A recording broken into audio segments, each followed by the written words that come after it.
Livro A Seleção, capítulo 1. Minha mãe entrou em êxtase quando pegamos a carta no correio. Ela já tinha decidido que todos os nossos problemas estavam solucionados. Tinham desaparecido para sempre. O grande empecilho em seu plano brilhante era eu. Eu não me considerava uma filha muito desobediente, mas também não era uma santa. Não queria ser da realeza. Não queria ser uma um. Não queria nem tentar. Escondi-me no meu quarto, o único lugar onde podia fugir do falatório da casa cheia. Procurava um argumento que dobrasse minha mãe, mas, até então, tudo o que tinha era uma coletânea de opiniões sinceras. Não me parecia que ela fosse dar ouvidos a nenhuma delas. Eu não conseguiria escapar da minha mãe por muito tempo. Era quase hora do jantar e eu, a filha mais velha que ainda morava em casa, tinha que ajudar na cozinha. Pulei da cama e caminhei para o ninho de cobras. Minha mãe me recebeu com um olhar furioso, mas não disse nada. Nós duas nos movíamos pela cozinha e pela sala de jantar sem falar, como uma dança silenciosa, enquanto preparávamos frango, macarrão e torta de maçã, e punhamos a mesa para 5 pessoas. Bastava desviar os olhos do que estava fazendo para ela me corrigir, com um olhar severo, como se assim fosse me deixar constrangido bastante para querer as mesmas coisas que ela. Minha mãe usava essa tática às vezes, quando eu queria mudar de emprego porque achava que a família que nos hospedava era grosseira sem necessidade, ou quando ela queria que eu fizesse uma faxina pesada porque não tínhamos dinheiro para pagar alguém das 6 para nos ajudar. Algumas vezes dava certo, outras não, e esse era um ponto em que ninguém podia me dobrar. Minha mãe não tinha o que fazer quando eu teimava. Puxei a ela de modo que não podia ficar surpresa. Mas o problema não era só comigo. Ela andava tensa. O verão chegava ao fim e logo viriam os meses frios. E as preocupações. Minha mãe botou a jarra de chá na mesa com raiva. Fiquei com a boca cheia d'água, só de imaginar o chá gelado com limão. Mas eu tinha que esperar. Seria um desperdício tomar meu copo agora e depois ter que beber água no jantar. Mas você vai morrer se preencher o formulário? Ela disse, sem se aguentar. A seleção pode ser uma oportunidade maravilhosa para você, para todos nós. Suspirei alto, pensando que preencher aquele formulário seria como a morte para mim. Não era segredo que os rebeldes, as colônias subterrâneas que odiavam Ileia, nosso vasto e relativamente jovem país, investiam em ataques cada vez mais frequentes e violentos ao palácio. Já tínhamos visto os rebeldes em ação na Carolina. A casa de um dos magistrados foi completamente incendiada e os carros de pessoas da 2 foram destruídos. Houve até uma espetacular fuga da prisão. Eles libertaram uma adolescente que engravidara e um 7 que era pai de 9 filhos, de modo que até eu achei que eles estavam certos daquela vez. Mas, além das ameaças, eu sentia que só de pensar na seleção já fazia meu coração doer. Não consegui esconder meu sorriso enquanto pensava em todas as razões para permanecer exatamente onde estava. Os últimos anos têm sido muito difíceis para o seu pai, minha mãe estrelou. Se você tiver um pouco de compaixão, vai pensar nele. Meu pai. Sim, eu queria ajudá-lo. E May, e Gerald, e até minha mãe. Eu não tinha como sorrir diante da maneira como ela expôs a situação. Fazia tempo demais que as coisas não iam bem. Eu me perguntava se meu pai veria a seleção como um meio de fazer com que tudo voltasse ao normal. Se é que o dinheiro podia melhorar as coisas. Não que nossa situação fosse tão precária a ponto de temermos por nossa sobrevivência ou algo assim. Não éramos miseráveis, mas acho que não estávamos muito longe disso. Nossa casta era a terceira antes do fundo do poço. Éramos artistas, e os artistas e os músicos clássicos estavam só 3 degraus acima da sujeira, literalmente. Nosso dinheiro era curto, vivíamos na corda bamba e nossa renda dependia muito da mudança de estações. Lembro-me de ter visto num livro de história bem gasto que todas as datas especiais costumavam ser comemoradas nos meses de inverno. Halloween, Ação de Graças, Natal e Ano Novo, um depois do outro. O Natal ainda era no mesmo dia. Não dá para se mudar o aniversário de uma divindade. Mas, quando Ileia firmou o grande acordo de paz com a China, o Ano Novo passou para janeiro ou fevereiro, dependendo da lua. Todas as comemorações de Ação de Graças e do Dia da Independência da nossa metade do mundo foram reunidas na festa de gratidão, realizada no verão. Era tempo de celebrar a formação de Ileia. de nos alegrar por ainda existirmos. E não sabia o que era o Halloween, simplesmente desapareceu. Assim, pelo menos 3 vezes ao ano, a família inteira tinha emprego em tempo integral. Meu pai e May faziam peças de artesanato que os clientes compravam para dar de presente. Minha mãe e eu nos apresentávamos em festas, e eu cantava e ela tocava piano, e aceitávamos todo o trabalho possível. Quando eu era mais nova, tinha medo de me apresentar em público, mas agora tratava de entrar no clima da música de fundo. Assim éramos aos olhos de quem nos empregava. Estávamos ali para sermos ouvidas, não vistas. Jared ainda não tinha descoberto seu talento, mas ele só tinha 7 anos. Ainda lhe restava um tempinho. Em breve, as folhas das árvores mudariam de cor e nosso mundinho ficaria balançando mais uma vez. 5 bocas e apenas 4 trabalhadores, sem empregos garantidos até o Natal. Quando eu via as coisas desse jeito, a seleção parecia uma corda a qual eu podia me agarrar. Aquela carta idiota talvez me tirasse do fundo do poço, e então eu poderia puxar minha família comigo.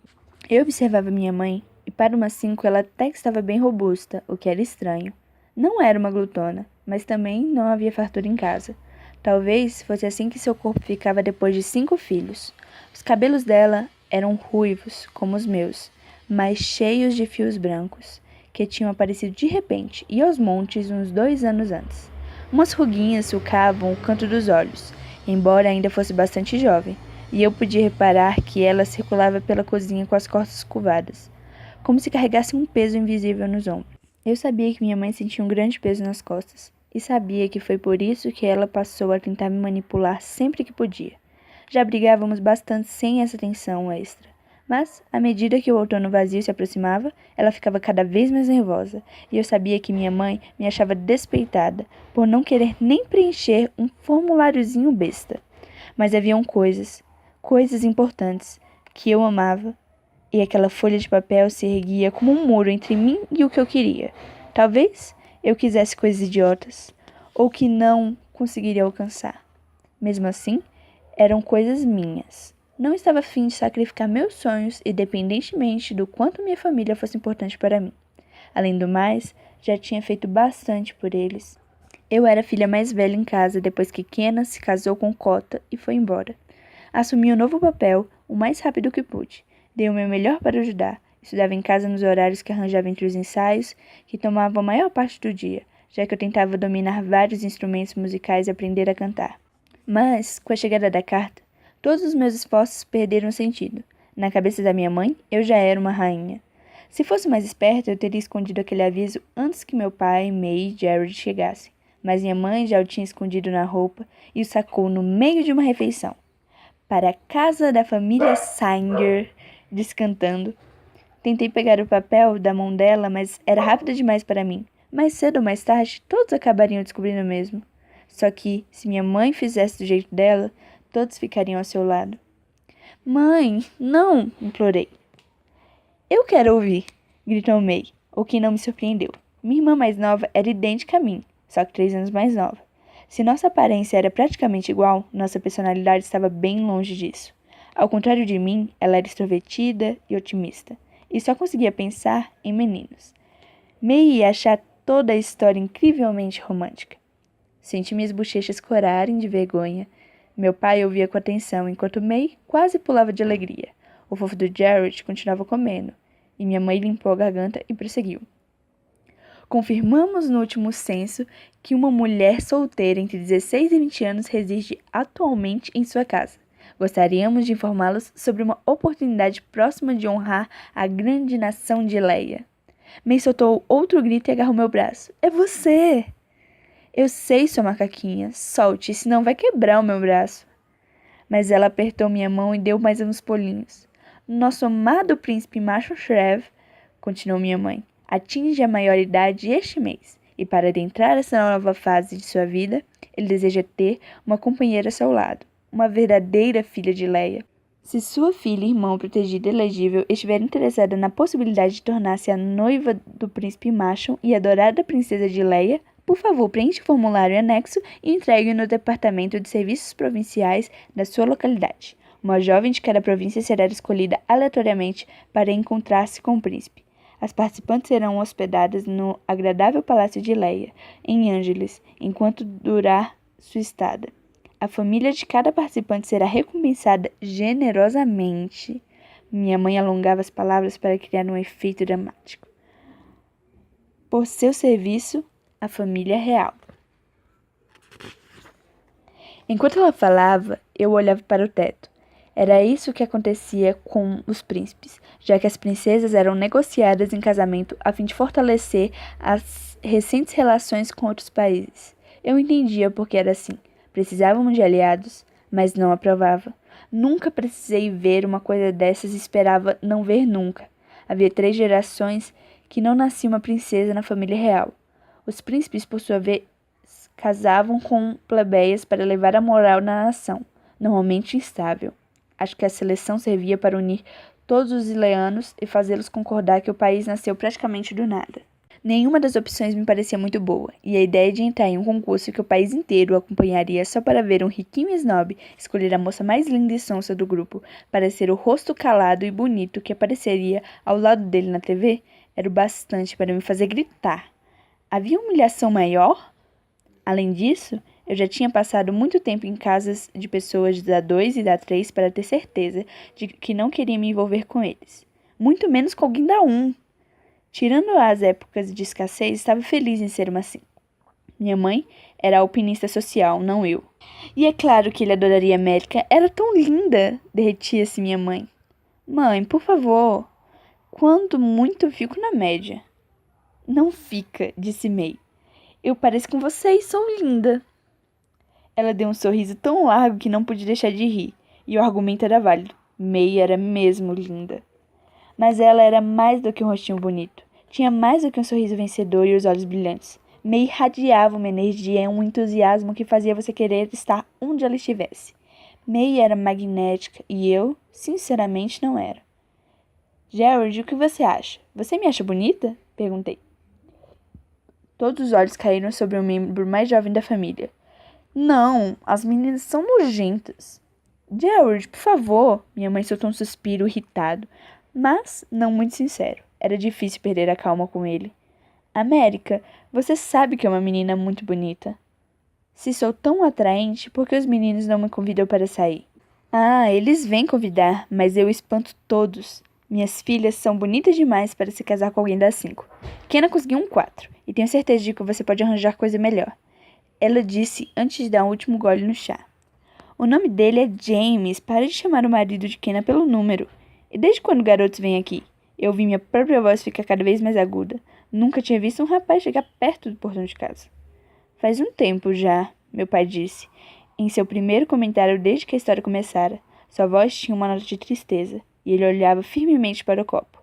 Eu estava tentando descobrir o que tanto perturbava. Os meninos atrás de mim, mamãe e eu discutindo outra vez, minha recusa a participar do concurso, a distância que eu ficaria se fosse sorteada. Meu pai e eu éramos próximos. Acho que quando eu nasci, minha mãe já estava um pouco cansada, e ele teve que cuidar de mim na maior parte do tempo. Herdei o gênio dela, mas a compaixão dele. Meu pai levantou os olhos por uma fração de segundo, e foi então que entendi. Ele não queria que eu fosse, mas também não podia negar que os benefícios que teríamos se ficasse um dia no concurso, e mais ainda, se conseguisse avançar. América, use a cabeça, disse minha mãe. Somos provavelmente os únicos pais de Leia que precisam convencer a filha a participar. Pense na oportunidade. Um dia você poderá ser rainha. Mãe, mesmo que eu quisesse ser rainha, e não quero com todas as minhas forças, milhares de outras meninas da província vão entrar nesse troço. Milhares. E se por acaso eu for sorteada, ainda terei que competir com outras 34. Todas certamente mais sedutoras do que eu jamais conseguiria fingir ser. Gerald apurou os ouvidos. O que é uma menina sedutora? Nada, respondemos em coro. E é ridículo imaginar que eu poderia ganhar, concluí. Minha mãe afastou a cadeira da mesa, levantou-se e depois se inclinou sobre a mesa na minha direção. Alguém vai ganhar, América. Suas chances são as mesmas que as de qualquer outra garota. Então ela tirou o guardanapo na mesa e saiu. Gerald, quando você terminar, vá para o banho. Ele respondeu com um gemido. May comia em silêncio. Gerald pediu para repetir, mas a comida tinha acabado. Comecei a tirar a mesa assim que os dois se levantaram, enquanto meu pai permanecia lá, bebericando o chá. O cabelo dele estava sujo de tinta de novo, uma manchinha amarela que me fez sorrir. Ele se levantou, tirando as migalhas da camisa. Desculpe, pai, murmurei enquanto recolhia os pratos. Não seja boba, querida. Não estou bravo. Ele deu um sorriso e passou o braço por mim. Eu só... Você não precisa me explicar, querida. Eu sei. Ele beijou minha testa. Agora preciso voltar ao trabalho. Fui para a cozinha começar a limpeza. Cobri o meu prato com guardanapo e não tinha comido quase nada. E o escondi na geladeira. No prato dos outros não havia nada além de migalhas. Suspirando, fui para o meu quarto me preparar para dormir. Tudo aquilo tinha me deixado nervosa. Por que minha mãe me pressionava tanto? Ela não era feliz? Não amava meu pai? Isso não era bom bastante para ela? Deitado no colchão deformado, eu passava e repassava a seleção na cabeça. Acho que tinha suas vantagens. Seria legal comer bem pelo menos uns dias. E não havia razão para eu me preocupar. Eu não me apaixonaria pelo príncipe macho. Pelo que eu vi no jornal oficial de Leia, nem ia gostar do cara. À meia-noite, pareceu demorar uma eternidade para chegar. Havia um espelho na minha porta, e antes de sair dei uma olhada no cabelo para ver se estava tão bonito quanto de manhã. Também passei um pouco de brilho nos lábios, para garantir alguma cor no rosto. Minha mãe fazia uma economia bem rígida de maquiagem. Era só para as apresentações ou para sair em público, mas eu sempre conseguia surrupiar um pouco em noites como essas.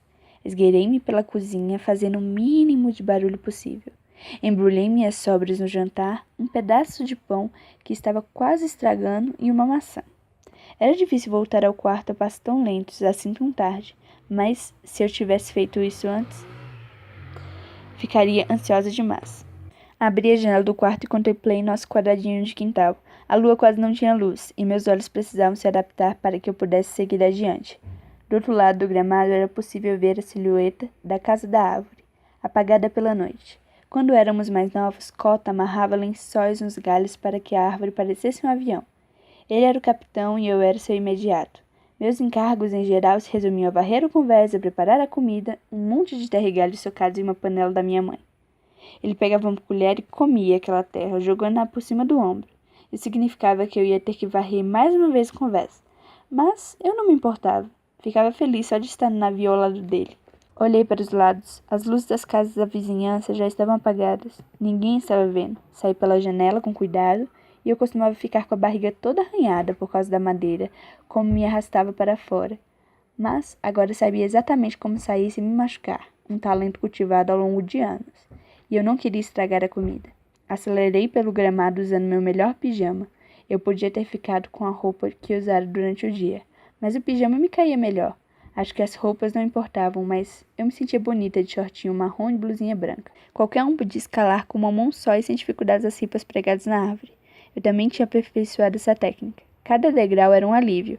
Não era uma distância muito grande, mas ali eu tinha a sensação de deixar todos os problemas de casa quilômetros para trás.